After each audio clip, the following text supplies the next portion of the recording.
ஆண்டவராகிய இயேசு கிறிஸ்துவின் நாமத்தில் உங்கள் அனைவருக்கும் என் அன்பின் வாழ்த்துக்களை தெரிவித்துக் கொள்கிறேன். இந்த ஆசீர்வதிக்கப்பட்ட நாளை காண செய்து நம் தேவனுக்கு நன்றிகளை ஏறெடுப்போம்.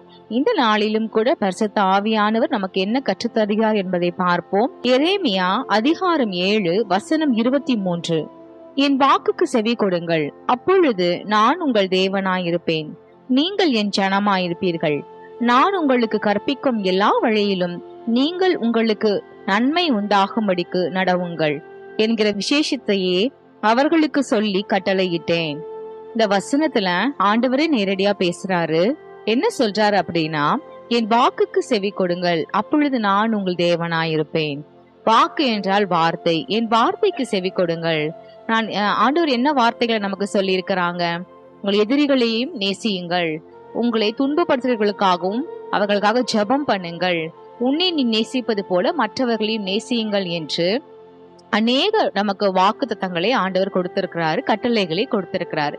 அந்த காரியங்களை நாம் பின்பற்றி நாம் வாழும் பொழுது ஆண்டவர் நம்முடைய தேவனாய் இருப்பார், நாம் அவருடைய ஜனமாய் இருப்போம் என்று வேதம் சொல்லுகிறது. அது மாத்திரமல்ல, அது நமக்கு நன்மையை உண்டாக்கும் என்று வேதம் சொல்லுகிறது.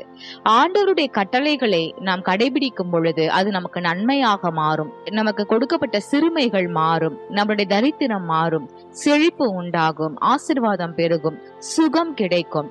எப்பொழுது ஆண்டவர் நமக்கு கொடுத்த வார்த்தைகளை வாக்குகளை நாம் கடைபிடிக்கும் பொழுது அவர் நம்முடைய தேவனாய் மாற்றப்படுகிறார், தேவனாயும் மாறுகிறார், நாம் அவருடைய ஜனமாயும் மாற்றப்படுகிறோம். அப்படி இருக்கும் பொழுது தேவ பாதுகாப்புக்குள்ளே நாம் வந்து விடுகிறோம். எந்த வியாதியோ வேதனையோ நம்மளுடைய எந்த வறுமையோ மேற்கொள்ளாதபடிக்கு தேவன் நம்மளை பார்த்து கொள்கிறவராயிருக்கிறார். இந்த நாளிலும் ஆவியானவர் நமக்கு கற்றுக் கொடுத்த காரியத்தை தியானிப்போம். வேத வசனங்களுக்கு கீழ்ப்படிந்து அதை செயல்படுத்தும் பொழுது நிச்சயமாகவே நம் வாழ்க்கையிலும் நன்மை உண்டாகும். கண்களை மூடி ஜெபிக்கலாமா? உம்மை துதிக்கிறோம், ஸ்தோத்தரிக்கிறோம் ஆண்டவரே. ஆசீர்வதிக்கப்பட்ட இந்த நாளை காண செய்ததற்காக நன்றி ஏசப்பா. அநேக கட்டளைகளை இந்த வேதத்துல நீங்க கொடுத்திருக்கிறீங்க ஆண்டவரே. அந்த கட்டளைகளை பின்பற்றக்கூடிய இருதயத்தை எனக்கு தருவீராக ராஜா. அப்பொழுது நாங்கள் பின்பற்றும் பொழுது நீர் எங்களுடைய தேவனாகவும் நாங்கள் உம்முடைய ஜனமாகவும் மாற்றப்படுகிறோம் ஆண்டவரே.